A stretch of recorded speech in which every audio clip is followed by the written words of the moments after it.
अब नेपाल में एक और बड़ी खबर सामने आ रही है कि नेपाल में जब से हिंसा भड़की है उसके बाद से बस एक ही सवाल चारों तरफ घूम रहा है कि अंतरिम सरकार का मुखिया आखिर कौन होगा, किसके नाम पर सहमति बनेगी। और इसी बीच न्यूज एजेंसी रॉयटर्स की खबर के मुताबिक जनजातीय आंदोलन से जुड़े प्रदर्शनकारियों ने नेपाल के सुप्रीम कोर्ट की पूर्व मुख्य न्यायाधीश सुशीला कार्की को अंतरिम प्रधानमंत्री बनाने का प्रस्ताव रखा है। नेपाल के सुप्रीम कोर्ट बार एसोसिएशन के सचिव रमन कुमार कर्ण ने कहा कि ये प्रस्ताव उन्हें प्रदर्शनकारियों ने बातचीत के दौरान दिया। तो नेपाल के सुप्रीम कोर्ट की वेबसाइट पर दी गई जानकारी के अनुसार सुशीला कार्की का जन्म 7 जून 1952 को नेपाल के विराटनगर में हुआ था।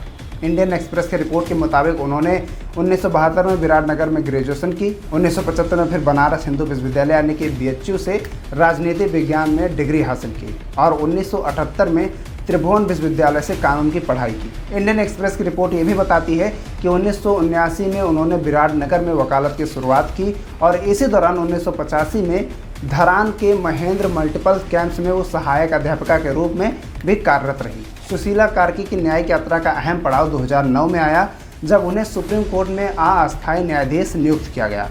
2010 में वो अस्थायी न्यायाधीश बनी और 2016 में कुछ समय के लिए कार्यवाहक मुख्य न्यायाधीश रही और 11 जुलाई 2016 से 6 जून 2017 तक नेपाल की पहली महिला मुख्य न्यायाधीश के रूप में पद संभाला। सुशीला कार्की के सख्त रवैये के कारण उन्हें विरोध का भी सामना करना पड़ा। अप्रैल 2017 में उस समय की सरकार ने संसद में सुशीला कार्की के खिलाफ महाभियोग प्रस्ताव भी रखा था।